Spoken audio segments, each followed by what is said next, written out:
ideas previas del alumnado sobre la nutrición y el aparato digestivo.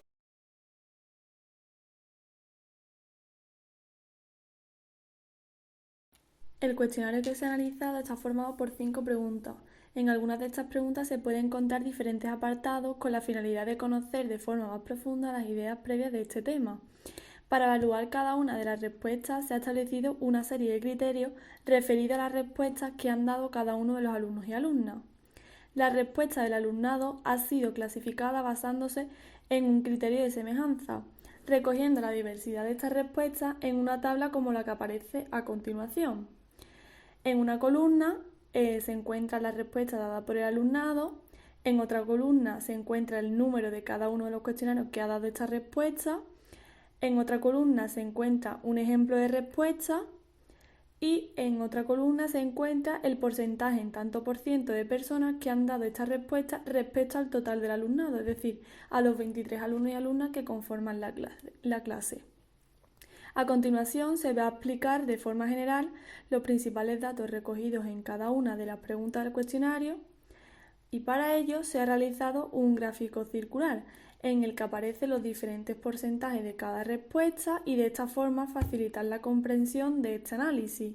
Además del gráfico aparece la pregunta del cuestionario que se está analizando, incluyendo un ejemplo o dos de respuesta del alumnado que ha dado en esa pregunta.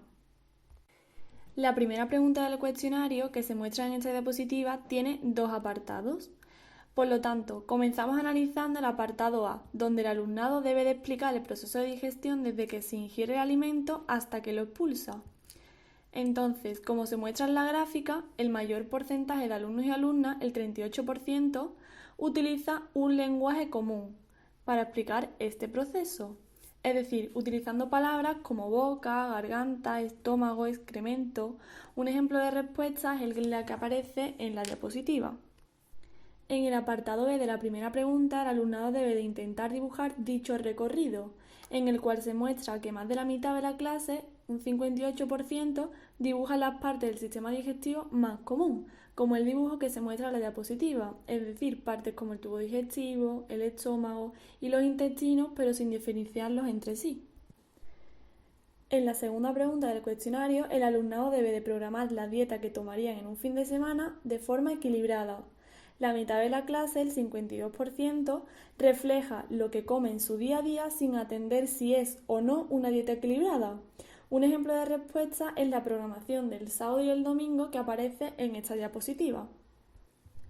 La tercera pregunta se trata de clasificar los diferentes alimentos que aparecen en la imagen en diferentes grupos. Por lo tanto, la gran mayoría de los alumnos y alumnas, un 71%, clasifican los alimentos en saludables y no saludables, como se muestra en la imagen del primer ejemplo. Sin embargo, hay alumnos y alumnas que establecen otros grupos. Por ejemplo, un 8% de ellos ha clasificado los alimentos según las diferentes comidas del día, como se muestra en la imagen del segundo ejemplo, es decir, almuerzo, merienda y media mañana. En la actividad número 4 se pide que se observe bien a Suneo y a Gigante y que se responda a unas preguntas. En el apartado A se le pregunta que si estos personajes están sanos y el por qué. Pues el 30% de la clase dio una respuesta adecuada justificando que ninguno de los personajes animados están sanos. Y en esta diapositiva podemos encontrar un ejemplo de respuesta.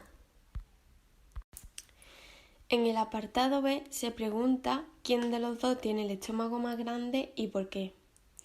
Pues el 39% de la clase dio una respuesta basándose en el aspecto físico de los personajes, es decir, si alguno de los dos está gordo o flaco.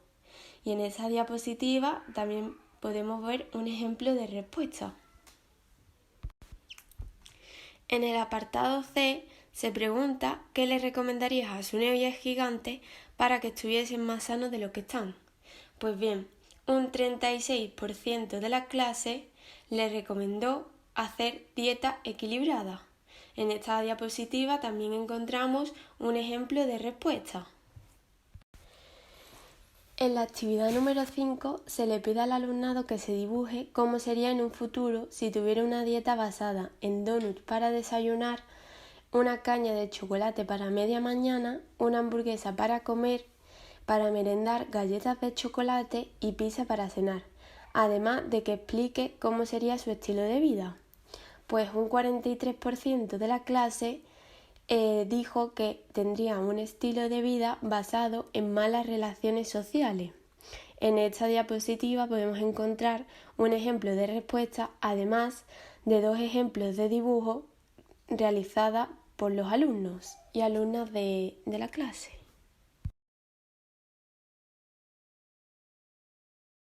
En primer lugar, hay que mencionar que estas actividades han servido para acomodar un contenido que ya anteriormente se había trabajado con el alumnado dentro de la clase. También es importante plantear que las respuestas que han aportado el alumnado no solo se han basado en contenidos que han aprendido en la escuela, mucho más científicos, sino también en la reconstrucción de sus conocimientos más cotidianos, reflejando así en el contexto en el que viven. Por ejemplo, esto se refleja cuando en la actividad 2, la cual se puede ver en la siguiente imagen, se le pide a los niños y a las niñas que realicen una dieta. Aquí se puede observar las diferentes realidades contextuales de los niños en su casa. Por ejemplo, la respuesta de este niño nos demuestra que no tiene una rutina de comidas establecida dentro de su casa. Igualmente, a la hora de plantear las actividades, se hicieron uso de una serie de imágenes que estuviesen referidas a una serie de elementos que estuviesen relacionados con su contexto más cercano, para así fomentar la motivación y la mejor realización de estas actividades, además de una respuesta mucho más completa, ya que se plantean de una forma mucho más significativa para ellos cuando saben que hay una serie de elementos que se relacionan mucho más con su contexto. Por ejemplo, en la primera pregunta se les plantea que dibujen el recorrido de una hamburguesa de McDonald's.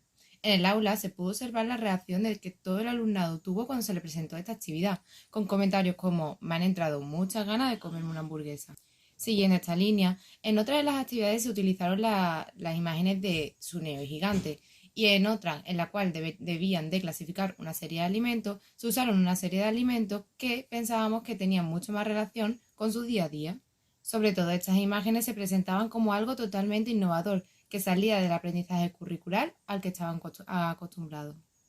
En este apartado se presentan los diferentes autores, los cuales van a estar puestos en diferentes tipos de colores para que así se puedan diferenciar de una forma mucho más clara las diferentes aportaciones que dan a cada uno de estos campos de nuestra pequeña investigación.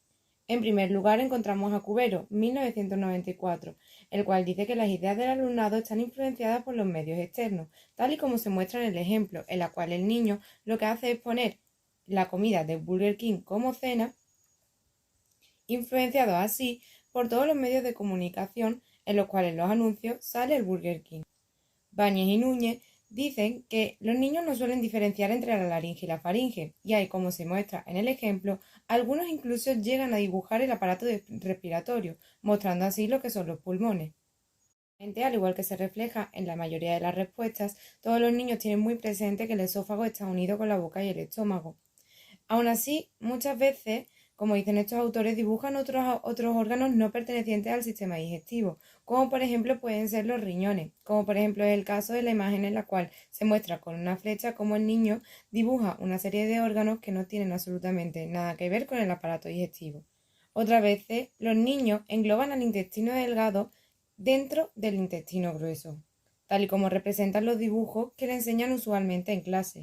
Además, no suelen describir la transformación de los alimentos desde que los ingiere hasta que los expulsa, tal y como podemos observar en la respuesta a nuestros cuestionarios, ya que ningún niño llega a explicar nunca esta transformación. E igualmente, lo último que dicen es que no dibujan elementos como por ejemplo el páncreas, el hígado o incluso la vesícula biliar. Esto puede ser porque todavía no estén muy familiarizados con ellos. Membiela y Cid, con Campanario y Otero, mencionan que usualmente el alumnado se impresiona y toma mucha atención a las cuestiones escatológicas, como por ejemplo sobre todo son las heces, algo que se puede demostrar en varios de nuestros cuestionarios, ya que usualmente mencionaban a las heces al final del proceso digestivo. Igualmente, no se ve reflejado en nuestros cuestionarios que el alumnado, al igual que dicen estos autores, dibuje diferentes tubos para la comida y para la bebida. Eso es algo que en nuestros cuestionarios nunca se ha llegado a observar. Siguiendo esta línea, Rivaduller López menciona que el alumnado es consciente de que los alimentos sirven para la obtención de energía, tal y como se pueden ver en algunas respuestas de Suneo y Gigante en esa actividad. Por último, Como reflejan todos estos autores, los niños y niñas usualmente clasifican los alimentos en buenos o malos, sin seguir otro tipo de criterio. Igualmente, el estudio realizado por Suárez Sánchez y Patiño Marquina en 2003 dice que hay alumnado que usualmente no sabe manejar el concepto de salud y todo a lo que esto envuelve. Igualmente se demuestra en los cuestionarios como no contestan muchas veces de forma correcta a las preguntas relacionadas con la salud, ya que es un concepto que no saben manejar muy bien. Analizando los cuestionarios de los alumnos nos encontramos con varias dificultades, como por ejemplo el uso de un lenguaje bastante cotidiano por parte de los alumnos. Y al no usar un lenguaje tan científico, pues nos encontramos con una gran incertidumbre cuando fuimos a evaluarlo. Sin embargo, también nos sorprendió que algunos alumnos sí usaban un lenguaje más científico. Otra de las dificultades que nos encontramos era que los alumnos estaban sentados en grupo, por lo que muchas respuestas eran parecidas, ya que estaban acostumbrados a trabajar en equipo y de forma cooperativa. Por ello, nos dificultó la evaluación de las ideas individuales de cada uno de ellos. La gran dificultad a la que nos enfrentamos fue a la hora de analizar los cuestionarios. Teníamos muchas respuestas y no sabíamos cómo clasificarlas, pero trabajando en equipo y creando nuestras propias técnicas pudimos observar los resultados más fácilmente. Junto a esta gran dificultad también hemos de añadir la situación que estamos viviendo, ya que este trabajo habría sido más productivo si lo hubiésemos hecho cara a cara. ¿Cómo mejoraríamos el instrumento?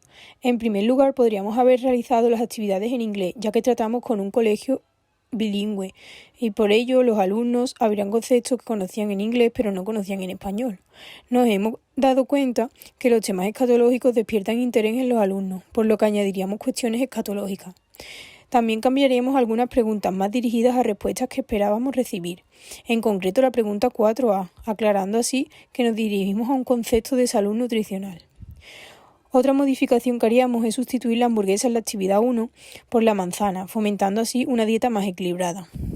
Por otra parte, usamos 2 personajes de la serie de Doraemon, pero tras recibir y observar las respuestas de los alumnos, vimos que las respuestas estaban muy influenciadas por lo que conocían acerca de estos personajes, por lo que quizás cambiaríamos los personajes por otros desconocidos o anónimos. Por último, las cuestiones que nos sorprendieron. En la última pregunta del cuestionario, pedíamos que se dibujaran a ellos mismos tras haber comido la dieta que se les indicaba durante un mes. Nos sorprendió muchísimo que todos se veían gordos, y esto influía mucho en sus vidas sociales. Algunas de las respuestas fueron: sería un marginado social y no tendría amigos. Estas respuestas nos sorprendieron, al igual que nos preocupó muchísimo. Nos sorprendió también que algunos no respondieran a alguna actividad, al igual que algunos no supieran responder en español y sí en inglés.